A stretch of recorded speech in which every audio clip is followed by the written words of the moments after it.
তো সময় কম, তার কি বা কব। এই মাইক আলারে মাইকের ব্যবসা, একে অ্যাড কি জানেন, দিনভরে তো দোকানে তো থাকে বড় বড় বক্স, এই বড় বড় গুলো দোকানের বাইরে সামনে দিয়ে ধুম ধারাক্কা বাড়ি বাড়ি অতি, তার ঢাকা শহরে জমি কাঁপতি তালে তাই। পাশে মসজিদের ইমাম সাহেব ৬,০০০ টাকা বেতন হতে চলে না, একটা আতর টাইনামাজে রুমালির টুটুবি টুবিটা দোকান দিয়েছে ওই মাইকের দোকানের পাশে। আর ওদের ঢোলের বাড়ি ঠেলায় এ লোকের সামনে কাস্টমারই দাঁড়াতে পারে না, কারণ যা কয় বাড়ির জ্বালায় শোনা যায় না, টুবি ২০টা শোনে ২টা, এই বেচা কিনাই হতে পারে না, মহা বিপদে। আর মাইক এলাকে কইছে ভাই তোরা একটু আসতে বাজা, আমি তো বেচা কিনাই করতে হতে, আমরা পজিশন ৬ লক্ষ টাকা দিয়ে নিয়েছি, আমাদের পজিশনের ভিতরে যা খুশি তাই করবো, কত কথা বলবেন না। আর হুজুর মানুষ তো এইভাবে কতদিন যাওয়ার পরে চিন্তা হলো যে জাযাউ সাইয়্যাতিন সাইয়্যাতুম মিসলুহা, ও যেমন করে ওরম না করলে হবে না। ওরা মাইকটাই গুছায় যখন রাত ১২টার দিক সবকিছু ভিতরে উঠিয়ে শাটারটা নিতে ভিতরে শুইছে, হুজুর খালি টিনেরটা নিয়ে মুখ উঠতে ঠাস ঠাস করে ঘরের মধ্যে বাড়ি শুরু হয়েছে, বাড়ি তাহলে ওরা কয় যে চাচা কি করেন ঘুমের সময়, কয় যে যার যার পজিশন তার তার মতো বাড়ি, এতক্ষণ চালাইছিস পাথর পর্যন্ত ঘুমাতে দেবো না। শাসকে আল্লাহর কসম পাই ধরি কালকে তার এগুলো করবো না, যে যেমন তার জবাব। প্রতিবেশীর দিক লক্ষ্য করে ব্যবসা বাণিজ্য, প্রতিবেশীর দিক লক্ষ্য করে সবকিছু, তাহলে তুমি মোমেন। সময় নাই চালাতে পারলাম না।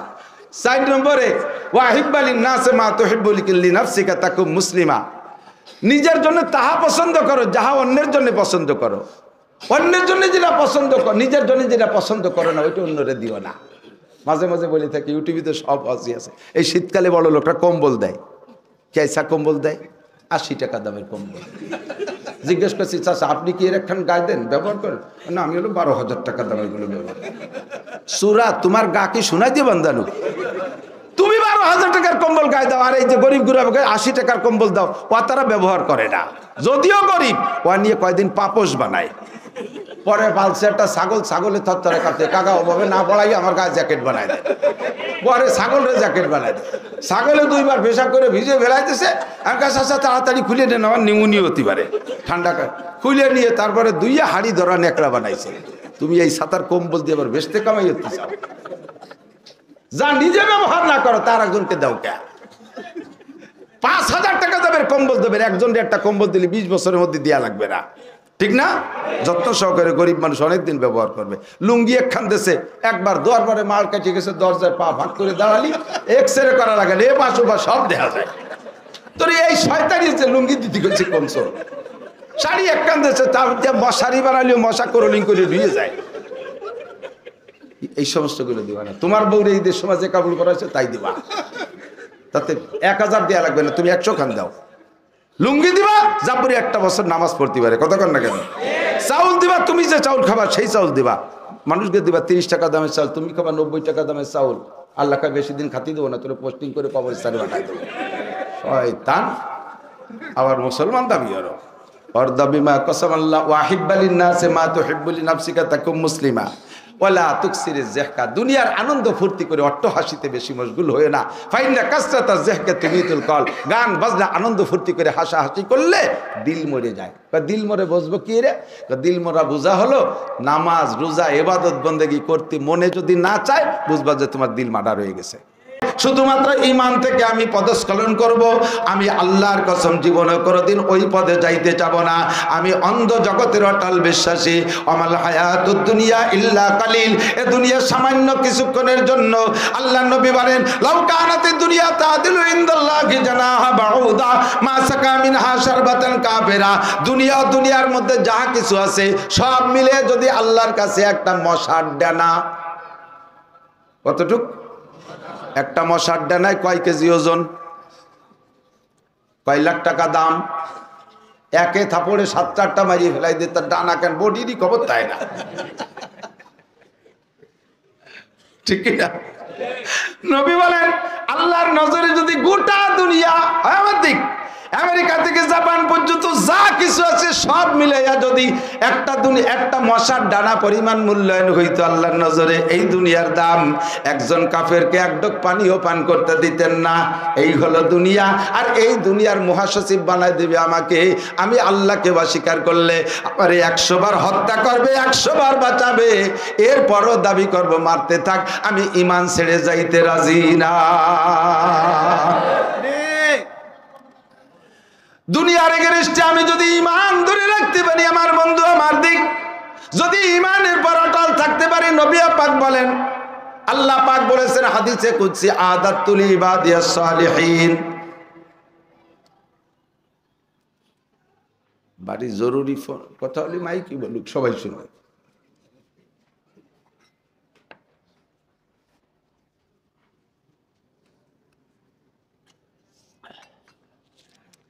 আদাতুল ইবাদিয়াস সালিহিন, এদিক এদিক ইমানদারের প্রতিদান কি ছোট করে বলে মজাদের চলে যাচ্ছে। আদাতুল ইবাদিয়াস সালিহিন, আমি আমার নেককার ইমানদার পরহেজগার বান্দাদের জন্য তৈরি করে রেখেছি। বলছেন কে? আল্লাহ। মাসে একবার মিথ্যে কথা কয়, বছরে 2 বার। 14 ফেব্রুয়ারি কয় মিথ্যে কথা, 21 ফেব্রুয়ারি, 16 ডিসেম্বর আল্লাহ মিথ্যে কথা কয়? কোনদিন আল্লাহ মিথ্যে কথা কয় না। আল্লাহ কয় আদাতুল ইবাদিয়াস সালিহিন, আমি আমার নেককার বান্দাদের জন্য তৈরি করে রেখেছি কি? মালা আইনুন রাআত, জীবনে কোনোদিন চোখে তা দেখো নাই, ওয়ালা উযুনুন সামিয়াত, কোনো কানও তা শোনে নাই, ওয়ালা খাতারা আলা কলবি বাশার। যদি উলামায়ে কিরাম তোমাকে জান্নাতের কিছু আলোচনা শোনায়, তোমার মেনে নিতেও কষ্ট হবে। এটা কি করে সম্ভব? এ যা বলল হুজুর, এটা কি করে সম্ভব? শুনলে আশ্চর্য হবেন। ছোট্ট একটা কথা বলি, মানতে কত কষ্ট হয় একটু নিজেই ভেবে দেখবেন। হাদিসে আছে, আল্লাহর নবী বলেন, জান্নাতি হুরদের মুখের লালা, জান্নাতি হুরদের মুখের লালা এত মিঠে হবে, হুজুর বলেন, লাউ বাদাকাত ফিল বাহরে লাকানাত আহলা মিনাল আসাল। একজন জান্নাতি নারীর মুখের থেকে 1 ফোঁটা লালা যদি দুনিয়ার কোনো পানিতে ফেলে দিত, সারা দুনিয়ার সব পানি মধুর চাইতে মিঠা হইয়া যাইত। কয় হুজুর এই ফাও কথা বাদ দেন। সারা দুনিয়ায় যত সুগার মিল আছে, চিনির কল, হাজার হাজার চিনির কল না, সব চিনির কলের সাপ্লাই লাইন, ডেলিভারি লাইন আমাকে মধুমতি নদীর ওই রাজশাহীর ওই জায়গা কি বলে, ওই পদ্মা নদীর রাজশাহীর ওখানে সব চিনির কলের পাইপ লাইন নামায় দেবে। জীবন ভরে যত চিনি হবে সব ওই জায়গা ডালবে। আমাকে এই পদ্মা নদীর পানিটুক মিটিয়ে বানাতে পারবে? সারা দুনিয়ার পানি দিয়ে, চিনি দিয়ে 1 নদীর পানি মিটে বানানো যায় না। আর ভাগ কথায় 1 বিটে একটু সেট ফেলাবে আর তাতে সারা দুনিয়ার পানি মিটে যাবে। এইগুলো বাধ্যন্যতা কও। এই জন্য আল্লাহ কয় আল্লাহ খাতারা আলা কলবি বাশার, জান্নাত এমন করে সাজাইছি তোমারে বললে তোমার মেনে নিতেও কষ্ট হবে। কথাখান ঠিক কি ঠিক না? তবে নবী বলেছেন সত্য না মিথ্যা? একটু বলি সত্য না মিথ্যা? আপনি অন্ধ জগতের অটাল বিশ্বাসী, ইয়া আইয়ুহাল্লাযীনা আমানু, হে আমার অন্ধ জগতের অটাল বিশ্বাসী পাগলরা। আবার পাগল তরজমা কেন বললেন? উলামায়ে কেরাম সকলেই জানে, ছাত্রদেরকে স্মরণ করা দেওয়ার জন্য বলছি। কোরআন শরীফের ভিতরে পাইবেন ইয়া আইয়ুহান নাস আর ইয়া আইয়ুহাল্লাযীনা আমানু। আল্লাহ মানুষকে সম্বোধন করে ডাক দেওয়ার 2টা শব্দ ব্যবহার করেছেন। একটা হলো ইয়া আইয়ুহান নাস আর একটা হলো ইয়া আইয়ুহাল্লাযীনা আমানু। এই ভাগ আমি শিখাই দিয়ে দিক তাকান। যত আয়াতের শুরুতে দেখবেন ইয়া আইয়ুহান নাস, বুঝবেন যে আয়াতটা মক্কায় নাজিল হয়েছে। আর ইয়া আইয়ুহাল্লাযীনা আমানু যত আয়াতের শুরুতে পাবেন বুঝবেন এগুলো মদিনায় নাজিল হয়েছে। আর মাদানী আয়াতে আইয়ুহাল্লাযীনা আমানুর তরজমা সদস্য হুজুর আর যশোরের হুজুর 2 জনের তরজমা মিলাই পাইলাম, হে আমার অন্ধ জগতের অটল বিশ্বাসী পাগলরা। অন্ধ জগৎ কেন তা তো বললাম, পাগল কেন বললেন? পাগলের পাগলের ভিতরে স্বাভাবিক নিয়ম ঠিক থাকে না। মারে বাবি করে ডাক শুরু করে পাগল, বউরে বড় মা করে ডাক দেয়, আব্বারে মেয়া ভাই কয়, সেটা ছেলেরে ছোট ভাই কয়ে ডাকে। সম্পূর্ণ উল্টে গেছে না? টাকা ধরে পথ করে টানি ছিঁড়ে ফেলাই দেয়। আবার রাস্তার পুরো ময়লা কাগজ তাই ধরে ধরে বস্তা ভরে, শুকনো গোবর দিয়ে বস্তা ভরিয়ে ফেলাইছে। আবার ভাত দিলে ধরিয়া পুকুরের মধ্যে চাইলে ফেলাই দেয়, ঠিক না? এর নাম হলো পাগল। স্বাভাবিক নিয়ম তার ভারসাম্য হারায় ফেলাইছে। মক্কা থেকে মদিনায় যাওয়ার পরে মুহাজিররাও পাগল, মদিনায় যারা ছিলেন আনসার তারাও পাগল, অন্ধজগতের অটল বিশ্বাসী পাগল, সম্পূর্ণ স্বাভাবিক নিয়ম পাল্টায় ফেলাইছে। কেমন শুনলে আশ্চর্য হবেন, উলামায়ে কিরাম শাহেদ, কোরআন হাদিস বলা, হাদিসের ভিতরে প্রচুর ঘটনা আসছে। নবী পাক মুহাজিররা যখন হিজরত করে মদিনায় গেছে, মুহাজির আর আনসারদের ভিতরে উখুওয়াত তৈরি করে দিয়েছে, ভ্রাতৃত্ব।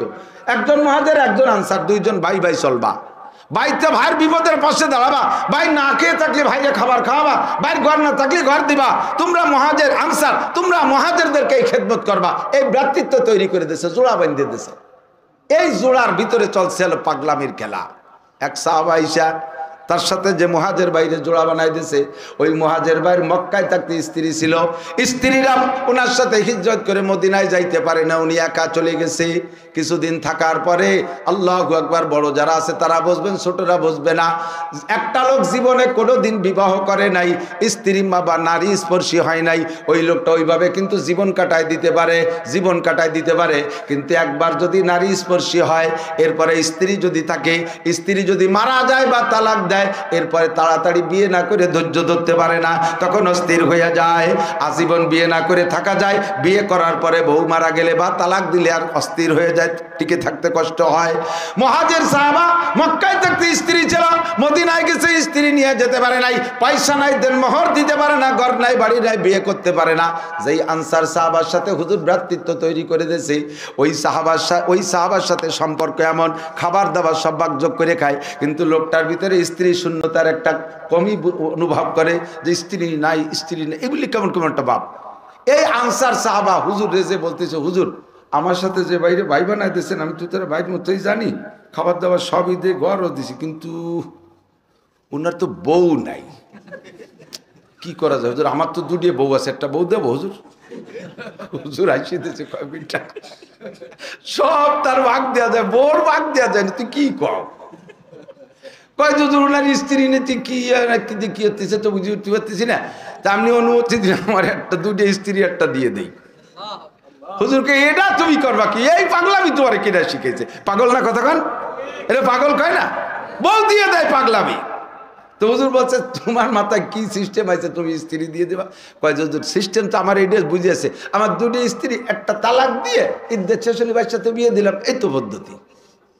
হুজুর আল্লাহু আকবার, আল্লাহ তোমার এলেম দান করুক, তুমি সহি পদ্ধতি অবলম্বন করছো, এভাবে করা যায়। অনুমতি দিয়েছে যাইয়া দুইটা স্ত্রী একের থাকলে দুইটার বয়স তার একরকম থাকে না, একটা বিয়ে করছে সময় মতো, আর একটা বিয়ে করছে 30 বছর পরে, একটা বুড়ি একটা ইয়াং। এই উনি যদি বুড়িটারে তালাক দিয়ে দেয়, আর ও লোক যদি পরে বিয়ে না হলেও বুড়ো বিয়ে করবো না, এই বলে যদি এসে আবার বাদ দেয়, তাহলে ওই মহিলাটার কষ্ট হবে। এই জন্য ও যেটা চয়েস করবে ওইটা বিয়ে দেবো। দুইটা মহিলাকে সামনে বসাইয়া বলছে আপনি লাইক করেন, কোনটা পছন্দ করেন, যেটা কমেন্ট করবেন সেইটাই দেবো। লাইক কমেন্টের সুযোগ দিয়েছে। এখন তার স্ত্রী ইনারে দিয়ে দেবে, তালাক দিয়ে পরে বিয়ে দেবে। এখন সেই দুইটা প্রত্যেকেই তো কুল্লু জাদিদিন লাজিজুন, সব নতুনের স্বার্থ সকলের মধ্যেই আছে। সেও লাস্টে বিয়েটা করছে দেখে শুনে, নতুন বউ বুড়ো কালে ব্যবহার করবে। সে জায়গা যদি ওই লোক কয় যে আমার এই নতুনটা পছন্দ হয়, তাহলে বউওয়ালার একটু মন খারাপ লাগতে পারে। সামনের বার কিভাবে কয়, কিন্তু বসে মেয়ে দেখার ভিতর দিয়ে যুবতীটার দিকে তাকাইছে 2 বার, আর বুড়ির দিক তাকাইছে 1 বার, কিন্তু মুখ দিয়ে কিছু কয় না, লজ্জাতে, যা আমি যুবতীটাই লাইক করছি, এটা ছেড়ে দেন, এ কইতে তো একটু বিবেকে বাধা দেয়। তো এই যুবতীটার দিকে 2 বার আর বুড়ির দিকে 1 বার তাকাইয়া চুপ করে বসে রয়েছে। কয় ভাই বলেন কোনটা? না কি কব। উনি ওইটা ফলো করছে, লক্ষ্য করছে, আল্লাহু আকবার। ঠিক আছে, ফাতাল্লাক তো হা, আমি আমার যুবতী বউডারে তালাক দিয়ে দিলাম। এরকম ঘটনা বহুতকে কেন্দ্র করে আল্লাহ কয় ওয়ায়ুসিরুনা আলা আনফুসিহিম ওয়ালাউ কানা বিহিম খাসাসা, নিজের মধ্যে ক্ষুধা থাকা সত্ত্বেও নিজে না খাইয়া আরেক বাইরে খাওয়ায়। এটা হলো সাহাবায়ে কিরামদের স্বভাব। সুন্দরী ইয়াং বউটা নিজেরও ভালো লাগে, ওইটাকে না রাইখা ওইটাকে তালাক দিয়া এবার ইদ্যত পালনের পরে ওই ভাইয়ের সাথে বিয়ে দেবে। ইদ্যত শেষ হয়ে গেছে, কিন্তু মুহাজির ভাইয়ের তো টাকা নাই, বিয়ে করতে তো দেনমোহর লাগে, দিয়ে বিয়ে করতে আমাকে বাংলাদেশে তো লাগে না, খালি দেনমোহর খাতায় লিয়ে তো আর দরকার। কত বড় সিটারি বাটপাড়ি চিন্তা করে। বিয়ে করে বাসর রাত্রে বউ নিয়ে আনন্দ করবে, সে জায়গা এই দেনমোহরের দায়িত্বে বাঁচার জন্য একেবারে চোরের মতো ভুসুম দিয়ে বসে থাকে। বৌতি কয় যে তোমার বয়স 45, আমার বয়স 39, বিয়ে মোটে হয় না, এত তাবিজ কবজ নীতি নীতি অকালে একটা বিয়ে হলো, সে বাসর রাত্রি তুমি চোরের মতো আর একদিন ফিরে বসে রয়েছো, কি ভাব পালা থাই তালাক বুঝে রয়েছ কে? না, এত খুশি কোন জায়গাতে আসে? তোমার 4-5 লাখ টাকা জিম্মা, এই নিয়ে কি আর বাসর রাতের খুশি আছে? বলতে যান সব মাফ করে দিলাম। এই যে ফাঁকি ফুকি দিয়ে দেনমোহরের বাইসে যা, এই মাপে কিন্তু মাপ হবে না, এই মাপে মাপ হবে না। দেনমোহরের টাকা মরার আগে পরিশোধ করে যেতে হবে। বাহারহাল বিয়ে করতে দেনমোহর দেওয়া ওয়াজিব। এখন ওই সাহাবী বলতে, ভাই আমার তো দেনমোহরের টাকা নেই, বিয়ে করবো তো টাকা পাবো কোন জায়গায়? মুহাজির বলতেছে, ভাই আমার টোটাল সম্পদের সুলুস 3 ভাগের 1 ভাগ তোমার নামে দলিল করে দিলাম, তুমি ওখান থেকে টাকা বের করে সেই টাকা দেনমোহর দিয়ে বিয়ে করো। কত পাগলামি! নিজের স্ত্রী চাইয়ে দিয়া সেটা বিয়ে দেবে, দেনমোহরের টাকা নিজের সম্পত্তি থেকে দেয়, এর নাম পাগলামি ছাড়া আর কিছুই না। রাসূল হযরত আবু বকর সিদ্দিক মক্কা মদিনায় যাইয়া কত ভাবে, অথচ মক্কায় তার জায়গাটা কোথায়? হাজী সাহেব উলামায়ে কেরামের কাছে শুনে দেখেন, বাবে আব্দুল আজিজের গেটের মিসফালা রোডে ঢুকতেই ডান পাশে আবু বকর রাদিয়াল্লাহু তাআলা বিশাল বাড়ি, বিশাল বাড়ি। এক কি বলা হয় আপনাদের ঢাকার বিঘের, আমাদের গোপালগঞ্জের বিঘের 1 বিঘে 52 শতকের 1 বিঘে হবে। এত বড় জায়গা নিয়ে 30 তলা বিল্ডিং হযরত আবু বকরের, যে জায়গায় 1 ফুট জায়গা কিনতে 1 ফুট স্বর্ণ লাগে, 1 ফুট জায়গা কিনতে 1 ফুট স্বর্ণ লাগে, এমন দামি জমি ফেলাই তুইয়া রসুলের পিছনে মদিনায় চলে গেছে। এই পাগলামি ছাড়া আর কিছু না। এজন্য আল্লাহ বড় মহব্বতের সাথে ডাক দিয়ে বলে, ইয়া আইয়ুহাল্লাযীনা আমানু, ইয়া আইয়ুহাল্লাযীনা আমানু, হে আমার অন্ধ জগতের অটল বিশ্বাসী পাগলরা, ইত্তাকুল্লাহ, একটু আল্লাহরে ভয় পাও। জোরে বলেন কাকে ভয় পাবো? কাকে বলে? লা নাখাবু, একটু করে লা নাখাবু আহাদান ইল্লাল্লাহ, লা নাখাবু আহাদান ইল্লাল্লাহ, আল্লাহ ছাড়া আর কেউরে আমি ভয় পাই। একটু আসতে বলেন পাই। আল্লাহ কা ইত্তাকুল্লাহ, কেন আল্লাহরে ভয় পাবো? কয় ভয় তোমার অন্তরে আছে দেখি। দুনিয়ায় যাদেরকে ভয় পাও তাদের ভয়টা সাময়িক। খেয়াল করতেছেন? আগুন রে ভয় পাই, পোড়ায় মেরে ফেলবে, মরার পরে আর আগুন রে ভয় পাওয়া লাগে না। সাপরে ভয় পাই, কামড় দেবে মরে যাব, মরার পরে আর সাপরে ভয় পাওয়া লাগে না। বাপরে ভয় পাই, পিঠে মেরে ফেলবে, মরার পরে আর বাপরে ভয় পাওয়া লাগে না। বাঘরে ভয় পাই, ছিঁড়ে বুড়ে খেয়ে ফেলবে, খেয়ে ফেলার পরে মরা হয়ে যাওয়ার পরে বাঘরে ভয় পাওয়া লাগে না। পুলিশে ভয় পাই, ধরিয়ে নিয়ে যাবে, জেলখানায় ঢুকে দেওয়ার পরে আর পুলিশে ভয় পাওয়া লাগে না। জজরে ভয় পাই, ফাঁসি দিয়ে দেবে, ফাঁসি দিয়ে মেরে ফেলানোর পরে আর ভয় পাওয়া লাগে না। আল্লাহরে ভয় কেন পাবো? কয় দুনিয়ায় আল্লাহর হুকুমের সামনে আমি নত, দুনিয়ায় আল্লাহ আমার পর যদি কোনো হুকুম চালাইয়া দেয় আমি ধ্বংস হয়ে যাব, আমি টিকতে পারবো না। আর এই ধ্বংস পর্যন্ত শেষ না, কিয়ামতের ময়দানে লা তাজুলু কদামা ইবনে আদমা ইয়াউমাল কিয়ামাতি হাত্তা ইউসআলা আন আরবা, কিয়ামতে আল্লাহ পাকের সামনে 4টি ইমিগ্রেশন আছে, এই ইমিগ্রেশন অতিক্রম না কইরা আমার জান্নাতে যাওয়া সম্ভব না। ইমিগ্রেশন বোঝেন, বিমানে যারা উঠছে তারা বোঝে ইমিগ্রেশন, পরিভাষা জায়গা বিশেষ পরিবার বেশ কম। এই চেকরে বিমানের পরিভাষা, এয়ারপোর্টের পরিভাষায় বলে ইমিগ্রেশন। বিদেশে যাবেন আপনার 4টে ইমিগ্রেশন হয়। 1 নম্বরে ইমিগ্রেশন আপনার পাসপোর্ট ইমিগ্রেশন, পাসপোর্টটা সহি আছে নাকি দেখবে। 2 নম্বরে আপনার মাল দেয়া লাগবে, এই মাল যে ব্যাগেজ আছে ওর ভিতরে কোনো খারাপ কিছু আছে নাকি এইটা চেক হবে, 2 নম্বর ইমিগ্রেশন। 3 নম্বর ইমিগ্রেশন আপনার টিকিট ঠিক আছে কিনা, আপনার টিকিট গলত হইলে আপনাকে বিমানে উঠতে দেবে না। 4 নম্বর ইমিগ্রেশন আপনার বডি চেক হবে, আপনি পেটের মধ্যে কিছু অন্যায় কিছু নিয়ে যাচ্ছেন কিনা। পেটের ভিতরে শুনছি যে বিদেশে থেকে এই পেটে স্বর্ণ খাইয়ে পেট ভরে আইছে, বাংলাদেশে আইছে পায়খানা করে সেই পায়খানা বেশি খায়। এরকম অবৈধ কিছু পেটের মধ্যে আনছো কিনা, ইমিগ্রেশন 4 নম্বর। 4টে ইমিগ্রেশন অতিক্রম না কইরা বিমানের গাড়িতে উঠতে পারবে না, বিমানে উঠতে পারবে না। সেম জান্নাতের পরিবহন বুরাক আর রবে উঠার আগে তোমাকে 4টে ইমিগ্রেশন আছে। 4টে ইমিগ্রেশন হবে আল্লাহর সামনে। আন উমরিহি ফিমা আফনা, 1 নম্বরে তোমার গোটা জিন্দেগির হিসাব বলে যাও, 1 নম্বরে গোটা জিন্দেগির হিসাব বলে যাও। 2 নম্বরে আন শাবাবিহি ফিমা আবলা, বিশেষ করে যৌবনকালটা কোথায় কিভাবে অতিক্রম করেছো বলে যাও। 3 নম্বরে আন মালিহি, মাল সম্পর্কে জিজ্ঞাসা হবে। মালের ভিতরে আবার ক আর খ 2টে শাখা বের হইছে। মিন আইনা ইকতাসাবা ওয়া ফিমা আনফাকা, করতে থেকে কামাই করেছো, কোথায় খরচ করেছো, একটু আমার কাছে জবাব দিয়ে যাও। 4 নম্বরে মাজা আমিলা বিমা আলিমা, জীবনে লেখাপড়া কম করো নাই, ওলামায়ে কেরামের কাছ থেকে কথা একটু তোমার শুনতে জানতে বাকি নাই, এই কথাগুলোর পর কতটুকু আমল করেছো একটু জবাব দিয়ে যাও। আল্লাহর সামনে জবাব দিতে গেলে পার পাবেন না দোস্ত। কত আওয়ামী লীগের এই 16 বছর আগে, এই গত 16 বছরের আগে তত্ত্বাবধায়ক সরকার ছিল বাংলাদেশে, মনে আছে নি মুরব্বীরা? 3 জনের সরকার, কয়জন? ফখরুদ্দিন, ইয়াজউদ্দিন, মঈনুদ্দিন, 3 উদ্দিনের বাংলাদেশ।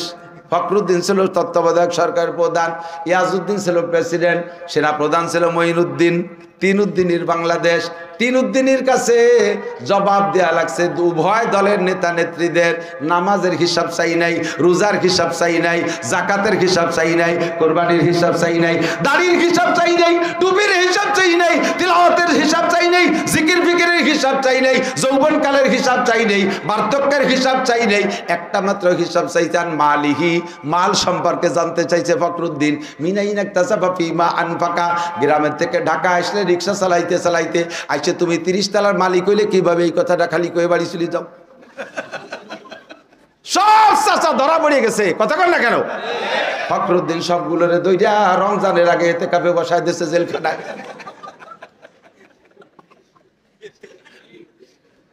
ঠিক না? মানুষে মানুষের কাছে জবাব দিতে যাইয়া ধরা পড়ে যাও, আর আল্লাহর সামনে জবাব দিতে পারা যাবে? হুজুরে পাক সাল্লাল্লাহু আলাইহি ওয়াসাল্লাম সিদ্দিকা আয়েশাকে বলে, আয়েশা যে কোনো ভাবে বিনা হিসাবে পার হওয়ার চেষ্টা করবা। মানহুসিবা নুকিসা, মানহুসিবা নুকিসা, যেই হিসাবের কাঠ গড়ায় দাঁড়া হবে সেই বিপদে পড়া যাবে, হিসাবে দাঁড়াই গেলেই ধরা পড়ে যাবা। কাজেই বিনা হিসাবে পার হওয়ার চেষ্টা করো। সময় কম, কামাই বেশি, অল্প সময়ের ভিতরে বেশি ইনকাম করে যেতে হবে। ওই জায়গা বিনা হিসাবে পার হওয়ার জন্য 5টা কথা, কয়টা মনে থাকবে? কয়টা? 5টা কথা। সাহাবায়ে কিরামদেরকে নিয়ে নবী পাক বয়ান করতেছেন। আমি দি মনে হচ্ছি বেলা এই জায়গা রয়েছে, মেলা বেলা আছে, এদের কারণে টের পাচ্ছি না। বেলা যে ডুবে যাচ্ছে খুশি তো নেই। আল্লাহু আকবার। সাহাবায়ে কিরামদেরকে নিয়ে বয়ান করতেছেন। হযরত আবু হুরায়রা রাদিয়াল্লাহু তাআলা আনহু থেকে হাদিস, খেয়াল করতেছেন? ছাত্ররা মনে রাখবে, সবাই ওলামায়ে কিরাম মনে রাখবেন, সেম বয়ান করবেন ইনশাআল্লাহ। আমি খেলাফতি দিয়ে দিলাম। আমি এজন্যই বলি বক্তা বাড়ানোর দরকার। শুরুতে বলতে গেছিলাম, অন্য দিক চলে গেছে। সবার জবান পরিষ্কার হবে, বুকে হিম্মত আসবে, কথায় সুর না হলেও নূর হবে, সুর না হলেও নূর হবে। মানুষের কথা শুনবে, যে কোনো জায়গায় দাঁড়ায় বলবেন, আপনার কথা মানুষে শুনবে। আল্লাহ তাআলা কথার ভিতরে একটা কাঁচাস তৈরি করে দেবে। ফজর বাদ আর মাগরিব বাদ সূরা দাহার আজীবন তিলাওয়াত করবেন। ফজর বাদ আর মাগরিব বাদ সূরা দাহার আজীবন তিলাওয়াত করবেন। আপনার সুর লাগবে না, কথায় নূর হবে, যা বলবেন তাই মানুষে শুনবে ইনশাআল্লাহ। এজন্য আমি খেলাফতি দিচ্ছি, এই কথা এভাবে আমল করবেন। সূরা দাহারের আমলটা করবেন। আর এই ওয়াজগুলো কথাগুলো মনে রাখবেন, শুধু আমারটা না, সবারটা মনে রাখবেন, শুনে শুনে বলবেন। বড় ওলামায়ে কিরাম যারা আছে, আমি তো মূর্খ মানুষ, তারপরে যেটা বলছি এটা সহিহ হাদিস বলছি। সাহাবায়ে কিরামদেরকে নিয়ে হুজুর বয়ান করতেছেন। এই বয়ানের ভিতরে হুজুর বললেন, এই তো সব তালবি আলিম এর কাছে কালেকশন রাখবেন ভাই, কয়টা টাকা চাচ্ছে হুজুর। আমি যত ভালো ওয়াজ করি আপনারা খুশি হবেন, গাইডেস্টের চিনতে টাকা উঠবে কোন সময়। আল্লাহ বলবো ইনশাআল্লাহ, ভয় নাই, টাকা না দিয়ে যেন না কেউ, তারপরও তার ভয়তে চলে যেন না। এই হাদিসটা সংক্ষেপে শুধু তরজমা বলে দেব। হযরত নবী পাক সাল্লাল্লাহু আলাইহি ওয়াসাল্লাম আবু হুরায়রা বলতেছেন, হুজুর বয়ান করতেছেন, বয়ানের মাঝে বললেন, এই আমার দিক 5টা কথা কিনা নেবা, কে নিবা? নিজে আমল করার জন্য, আর যারা আমলের প্রতি বেশি আগ্রহী তাদেরকে শিখাই দেবে এই কথাগুলোর পর তারাও আমল করবে। 5টা কথা, কয়টা মনে থাকবে? কয়টা? 5টা মনে থাকবে ইনশাআল্লাহ। তো সাহাবায়ে কিরামদের ভিতর ঘোষণা দিলে সব সাহাবাতা আমলের প্রতি আগ্রহী, কিন্তু আবু হুরায়রা যখন মাদানী সাহাবী আবু হুরায়রা মদিনায় যাওয়ার পর হুজুর কথা বলতে গেলে সবচেয়ে বেশি আগে কালেকশন করতেন আবু হুরায়রা। এই জন্য আবু হুরায়রার থেকে হাদিসের বর্ণনা বেশি রাদিয়াল্লাহু তাআলা আনহু। ফাকাম আবু হুরায়রা, আবু হুরায়রা চট করে দাঁড়ায় গেছে, আনা ইয়া রাসূলুল্লাহ, জি হুজুর ওই 5টা আমি নেব। আমি যখন দাঁড়াইছি হুজুর আমার কাছে ডেকে নিয়ে ফাকাজা বিয়াদি, হুজুর আমার হাত ধরলেন, ফাদ্দাহুন্না ফিহা, আমার একটা হাতের ভিতরে 5টা আঙ্গুলের মধ্যে ওই 5টা কথা গুনলেন। ফাদ্দাহুন্না ফিহা, আমার হাতের মধ্যে 5টা কথা গুনলেন। হাতে 5টা আঙ্গুল আছে না, একটা একটা করে মিলিয়ে দিলেন। এক নম্বরে হুজুর বললেন, ইত্তাকিল মাহারেম, বিনা হিসাবে পার হওয়ার সহজ ব্যবস্থা বলে দেই, ইত্তাকিল মাহারিম তাকুন আবাদান নাস। হে দুনিয়ার মানুষ, আবু হুরায়রা নিজেও আমল করবা, আর যারা আমল করতে চায় শিখাইয়া দিবা। ইত্তাকিল মাহারিমা, এক নম্বরে যত হারাম আছে, যত নিষিদ্ধ আছে, এই নিষিদ্ধ কাজগুলো ছেড়ে দাও। তাকুন আবাদান নাস, তাহলে তুমি হবা সবচেয়ে বড় আবেদ। হুজুর বলেন নাই বেশি বেশি তিলাওয়াত করো, বেশি বেশি নামাজ পড়ো, বেশি বেশি সিল্লাই দাও, বেশি বেশি উমরা করো, বেশি বেশি জিকির করো, বেশি বেশি ফিকির করো, তাহলে বড় আবেদ হবা। হুজুরের কথা বলেন নাই, হুজুর বলেছেন বেশি বেশি ইত্তাকিল মাহারিমা তাকুন আবাদান নাস। যত হারাম আছে, বলতে গেলে রাত কাইটা যাবে, যত হারাম আছে সব হারাম কাজ ছেড়ে দাও। কারণ হালাল ধরা সহজ, হারাম ছাড়া কঠিন। হালাল ধরা সহজ, হারাম ছাড়া কঠিন। দুধ খাওয়া সহজ, মধু খাওয়া সহজ, পানি খাওয়া সহজ, শরবত খাওয়া সহজ, রস খাওয়া সহজ, কিন্তু গাঁজা খাওয়ার অভ্যাস থাকলে ছেড়ে দেওয়া কঠিন। বিয়ে করে স্ত্রী নিয়ে রাত কাটানো সহজ, কিন্তু জেনা করার অভ্যাস থাকলে উঠে আসা বড় কঠিন। কতক্ষণ ঠিক ঠিক না? আরে বেতন খাওয়া সহজ, চাকরি করলে বেতন অনাসে অ্যাকাউন্টে ঢুকে যায়, বেতন খাওয়া সহজ, কিন্তু যদি ঘুষ খাওয়ার অভ্যাস থাকে, ঘুষ ছেড়ে দেওয়া কঠিন। সুদে ব্যবসা করে টাকা কামাই করা সহজ, ওইটার চাইতে আল্লাহু আকবার বেশি কঠিন হলো যদি কে সুদে অভ্যাস থাকে, ওখান থেকে বের হয়ে আসা কঠিন। এজন্য হুজুর বলেন ইত্তাকিল মাহারিমা তাকুন আবাদান নাস, যত হারাম আছে ছেড়ে দাও, সবচেয়ে বড় আবেদ হবা। 2 নম্বরে ওয়ারদা বিমা কাসামাল্লাহু লাকা তাকুন আগনান নাস। দুনিয়ায় সবচেয়ে বড় ধনী যদি তুমি হতে চাও, সবচেয়ে বড় ধনী হতে চাও, তাহলে তোমাকে ছোট্ট একটা আমল শিখে। আপনারা ধনী হতে চান? আপনারা না চালিয়ে আমি চাই, আল্লাহ যদি আমার সবচেয়ে বড় ধনী বানায়, আমি 1000 খানিক বড় বড় মাদ্রাসা বানাই দিতাম, লাখ খানিক মসজিদ বানাই দিতাম, টাকা দিয়ে আমি কাজ অন্য কোনো কিছু করতাম না, এগুলো করতাম। নবী পাক কয় তাহলে তুমি যদি সবচেয়ে বড় ধনী হতে চাও, সহজ একটা আমল আপনারা করবেন ইনশাআল্লাহ। বলবো? সেটা হলো, আল্লাহ রসুল বলেন যা আল্লাহ তোমার দেশে তারপর খুশি থাও। তোমার এখানে ব্যান আছে আলহামদুলিল্লাহ, তোমার এখানে 20 ঘর আছে আলহামদুলিল্লাহ, ডেলি 200 টাকা ইনকাম আলহামদুলিল্লাহ, যা আছে তোমার তার উপরে যদি সন্তুষ্ট থাকো তাহলে তুমি ধনী। নইলে সারা দুনিয়ার মালিক বানাই দিলে তোমার অভাব সারবে না। কতক্ষণ ঠিক ঠিক না? এই জন্য হুজুর বলেন সবচেয়ে ধনী হওয়ার জন্য সহজ হলো বর্তমান হালাতের পর শুকর আদায় করি, বলি আলহামদুলিল্লাহ। 3 নম্বরে সবচেয়ে বড় মোমেন যদি হইতে চাও, সবচেয়ে বড় মোমেন হইতে চাইলে আহসিন ইলা জারিকা, প্রতিবেশীর সাথে সদ্ব্যবহার করো, প্রতিবেশীর সাথে সদ্ব্যবহার করো। বাসায় বসবাস করো, এক বিল্ডিংয়ের ভিতরে, প্রতিবেশীর দিকে লক্ষ্য রাখবা। তোমার ময়লা ডাস্টবিনে যেন তার ঘরে গন্ধ না যায়। তুমি বিল্ডিং বানাইছো, আরেকজনের রাস্তা যেন বন্ধ না হয়ে যায়। তুমি বিল্ডিং বানাইছো, আরেকজনের বাড়ি যেন বাতাস বন্ধ না হয়ে যায়। এমন করে প্রতিবেশীর দিক খেয়াল করবা, ব্যবসা বাণিজ্য করবা। এই কথা তো সময় কম, তার কি বা কব। এই মাইকের ব্যবসা, একে অ্যাড কি জানেন? দিনভরে তো দোকানে তো থাকে বড় বড় বক্স, এই বড় বড় গুলো দোকানের বাইরে সামনে দিয়ে ধুম ধাড়াক্কা বাড়ি হতে তার ঢাকা শহরে জমি কাঁপতি তালে তাই। পাশে মসজিদের ইমাম সাহেব 6000 টাকা বেতন হতে চলে না, একটা আতর টাইনামাজের রুমালির টুবিটা দোকান দিয়েছে ওই মাইকের দোকানের পাশে।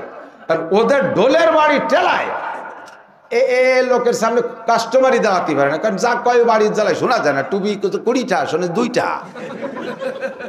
এই বেচা কিনাই হতে পারে না, মহা বিপদে। আর মাইকেলাকে কইছে ভাই তোরা একটু আসতে বাজা, আমি তো বেচা কিনাই করতে হতে। আমরা পজিশন 6 লক্ষ টাকা দিয়ে নিয়েছি, আমাদের পজিশনের ভিতরে যা খুশি তাই করবো, কত কথা বলবেন না। আর হুজুর মানুষ তো পাত্তা দেয়। এইভাবে কতদিন যাওয়ার পরে চিন্তা হলো যে জাযাউ সাইয়্যাতিন সাইয়্যাতুম মিসলুহা, ও যেমন করে ওরম না করলে হবে না। ওরা মাইকটাই গুছায় যখন রাত 12টার দিক সবকিছু ভিতরে উঠিয়ে শাটারটা নিয়ে ভিতরে শুইছে, হুজুর খালি টিনেরটা নিয়ে মুখ উঠতে ঠাস করে ঘরের মধ্যে বাড়ি শুরু হয়েছে, বাড়ি তাহলে ওরা কয় যে চাচা কি করেন ঘুমের সময়? কয় যে যার পজিশন তার মতো বাড়ি। এতক্ষণ চালাইছিস পাথর পর্যন্ত ঘুমাতে দেবো না। শাসকে আল্লাহর কসম পায় ধরি কালকে তার এগুলো করবো না।